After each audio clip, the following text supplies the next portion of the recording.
मरने के बाद भी लौट आया मेरा हस्बैंड।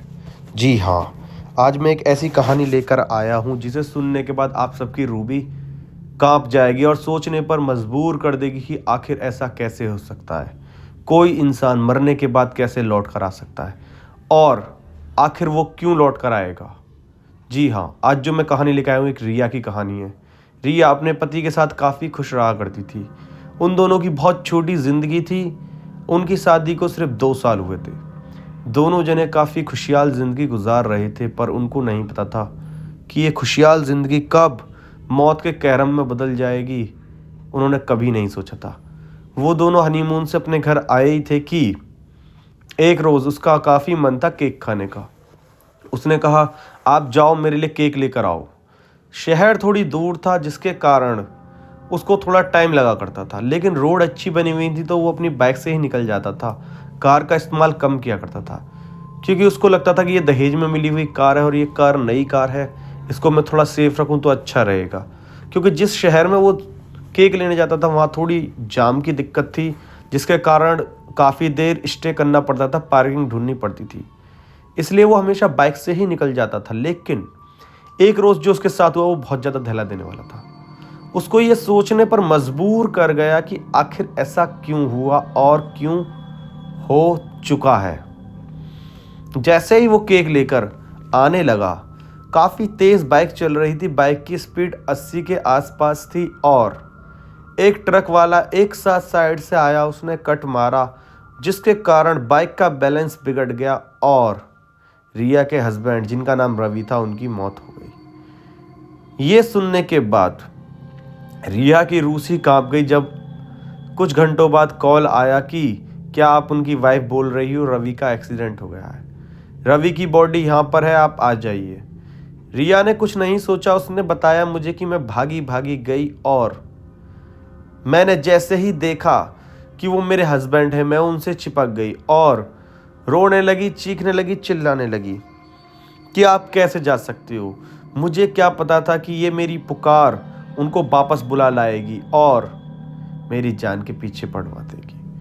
उसके बाद कुछ दिन बीते, मैं अकेली ही रहा करती थी और उसने बताया कि जैसे ही मैं अकेली रहा करती थी, कुछ दिन ही बीते थे, मैं सुबह से ऑफिस निकल जाती थी। रिया को रवि के मरने के बाद रवि की जो गवर्नमेंट जॉब थी वो मिल चुकी थी। रिया उस जॉब में इतना मसरूफ़ हो गई थी कि वो दुनियादारी से अलग हो चुकी थी। बस सुबह उठना, जॉब पर जाना, शाम को आना। लेकिन उसके मन से रवि का यादें जाने का नाम नहीं ले रही थी और जब उसके मन से रवि की यादें जाने का नाम नहीं ले रही थी तो वो दिन रात घर पर जब तब रहती, बस उसी को याद करती रहती। क्योंकि उसकी नई नई शादी हुई थी, उसको पता था कि वो माँ बनने वाली है, लेकिन उसने ये वाली बात रवि को नहीं बताई थी। वो केक खाने के बाद बताने वाली थी ये वाली बात, पर वो बताती जब तक तो रवि की मौत हो गई। इसके कारण रवि ना चाहकर भी ये बात नहीं जान पाया। कुछ दिन बीते ही थे कि एक रोज़ रिया जब अपने कमरे में सो रही थी, उसने फ्रिज खुलने की आवाज़ सुनी और ये आवाज़ सुनकर वो वहाँ से उठ के चलने लगी और उसने जाकर जब अपने फ्रिज को देखा तो वो देख के अक्की बक्की रह गई। फ्रिज में आइसक्रीम रखी थी जो कि आधी थी, लेकिन रिया कंफ्यूज थी कि ये डिब्बा तो मैं पैक लाई थी, ना ही मैंने इसको खोला, तो ये आधी कैसे है। वो इस चीज़ को नहीं समझ पाई और उसने अपने पूरे घर की तलाशी लेनी चाहिए कि आखिर घर में ऐसा है क्या जो आइसक्रीम को खा गया। लेकिन रिया को कुछ नहीं पता चला और उसके बाद रिया अपने रूम में जाकर सो गई। अगली सुबह जैसे ही वो उठी, उसने देखा कि आइसक्रीम का डिब्बा किचन में डाइनिंग टेबल के ऊपर रखा हुआ है। रिया ये चीज़ देखकर हैतरज में रह गई कि आखिर ये हुआ कैसे और हो कैसे गया। रिया कंफ्यूज थी और सोच में पड़ चुकी थी आखिर है कौन जो मेरे घर में आके इन चीज़ों को खा रहा है। पर रिया को नहीं पता था कि ये रवि की रूहानी शक्ति जो कि मरने के बाद भी उसके पास से नहीं गई हैं, और ये आखिर क्यों नहीं गई हैं, ये सब भी मैं आपको डिटेल में बताऊंगा। फिर जो उसके साथ हुआ, रिया ने देखा कि अगली रात जैसे ही वो सोने लगी, फिर उसको स्टेयर्स पर किसी के चलने की आवाज़ सुनाई दी और वो उठकर चलने लगी।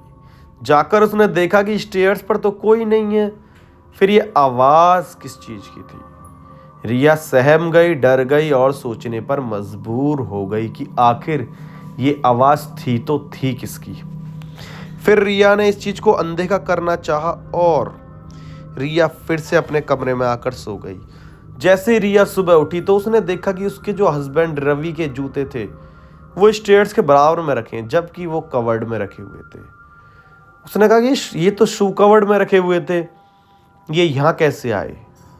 वो अब भी नहीं समझ पाई थी कि रवि की आत्मा उसको ढूंढ रही है और ये सोचने पर मजबूर करवा रही है कि आखिर वो तुम्हें लेकर ही जाएगा।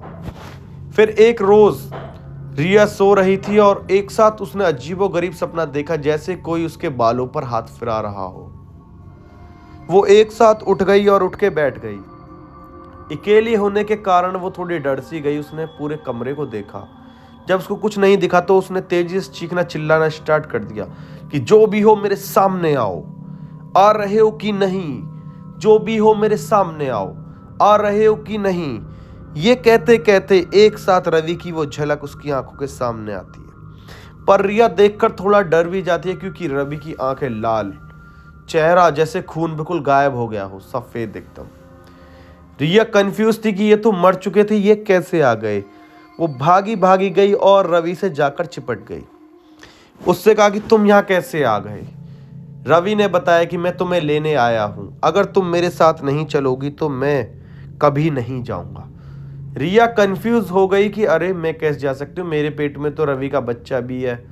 उसने रवि को बताना तो चाहा, पर सोचा कि इसको क्या बताऊं मैं, और उसने कह दिया ठीक है मैं तुम्हारे साथ चलूंगी, पर कब जाना होगा?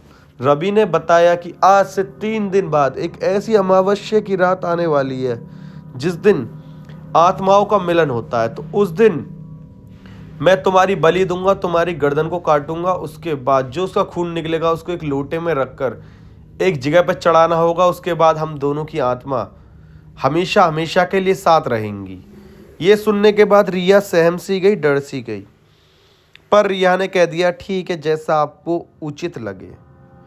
ये कहने के बाद रिया तब से निकल गई और उसने मुड़कर नहीं देखा। अगले दिन सुबह जैसे ही वो उठी, वो अपने ऑफिस गई और उसने अपनी कलीग, जो कि उसकी काफ़ी अच्छी दोस्त बन चुकी थी, उसको सारी बातें डिटेल में बताई। उसने कहा कि तुम फिक्र क्यों करती हो, मैं जिस गांव से हूँ वहाँ एक बाबा रहते हैं और वो इस सब को देख लेते हैं। ये सुनने के बाद रिया खुश हो गई और कहने लगी मैं तुम्हें कुछ भी करो, मेरे को अपना उसका नंबर दो। और रिया नंबर मांगने लगी। रिया नंबर मांगती जा रही थी और उसकी दोस्त, जो कि उसकी कलीग थी, वो कहती है अरे मैं खुद ले आऊँगी उनको। उसने कहा ठीक है तो तुम शाम को उन्हें मेरे पास लेकर आओ। रिया इंतज़ार में बैठी थी कि अब वो अंकल आएंगे और मुझे इस चीज़ से छुटकारा देंगे। लेकिन उसकी कलीग उस अंकल को लेकर नहीं आती। उसका फ़ोन आता है कि जैसे ही वो लोग आ रहे थे उनकी स्कूटी का टायर पंचर हो गया है, जिसके कारण वो नहीं आ पाए, तुम खुद उनके घर चली जाओ। रिया अपनी बाइक उठाती है, मतलब कि स्कूटी बाइक जो होती है उसको उठाती है और वो उसको लेके चलने लग जाती है। काफ़ी ज़ोरों से जा रही होती है और सीधा अपनी लोकेशन पर पहुंचती है। जैसे ही वो अपनी लोकेशन पर पहुंचती है, वो उन बाबा के पास जाती है कि बाबा मुझे बचा लो वरना मेरे हस्बैंड मेरे को साथ ले जाएंगे। बाबा ने पूछा, रिया ने सब कुछ बताया। कभी मुझे स्टेयर्स पर चलने की आवाज़ें आती हैं तो कभी किचन में कुछ आवाज़ें आती हैं और मैं ना चाहकर भी इन आवाज़ों को नहीं भुला पा रही हूँ। बाबा ने कहा कि ठीक है मुझे ध्यान करने दो। बाबा ने 2 घंटे ध्यान करा एक जगह बैठकर और फाइनली ये पता करा कि आखिर ये क्यों हो रहा है। उन्होंने बताया कि तुमने अपने रवि की अस्थियों को नहीं सिराया है और उनको जाकर सिरा दो, ये सब खत्म हो जाएगा। जैसे ही रिया घर पहुंची, रिया ने देखा कि रवि उसका इंतज़ार कर रहा है। उसने कहा कि आओ मेरे पास बैठो, मुझसे बातें करो। रिया बैठ गई चुपचाप और बातें करने लगी। पर थोड़े पल ही बीता कि रिया के अंदर यही था कि कैसे भी करके इन अस्थियों को यहाँ से लेकर निकलूँ मैं। अस्थियाँ सूरज के ऊपर रखी हुई थी, एक लोटे में लाल कपड़े से बंधी हुई। थोड़ी देर जब बातें खत्म हुई तो रिया ने कहा ठीक है मैं थोड़ा सो जाती हूँ, तुम जो कर रहे हो वो कर लो। रवि कहता है तुम फिक्र मत करो, मैं अभी थोड़ा बाहर घूम कर आता हूँ। उसके बाद रिया सोने के बहाने से अपने बेड पर जाकर लेट गई और उसने देखा जैसे ही 15 मिनट बीती हैं वो नीचे भागी भागी आती है और उस लोटे को उठाकर अपनी स्कूटी लेकर बहुत रफ्तार से निकल जाती है और एक चलते हुए पानी में उसको सिरा देती है। उसके बाद वो उस बाबा के पास जाती है। बाबा कहता है अब तुम्हें चिंता की कोई ज़रूरत नहीं है, तुम घर जा सकती हो। रिया डरी डरी घर जाती है और घर जाकर देखती है तो ऐसा कुछ नहीं मिलता। आज रिया का बालक 10 साल का हो चुका है और रिया ने बताया कि उसने हस्बैंड को अपने को कभी नहीं देखा उस दिन के बाद। आई होप ये कहानी समझ में आई होगी और आपको पसंद भी आई होगी। तो इसको लाइक शेयर सब्सक्राइब करे बिना ना जाइएगा। मिलते हैं एक और अनसुनी अनकही दास्तां के साथ।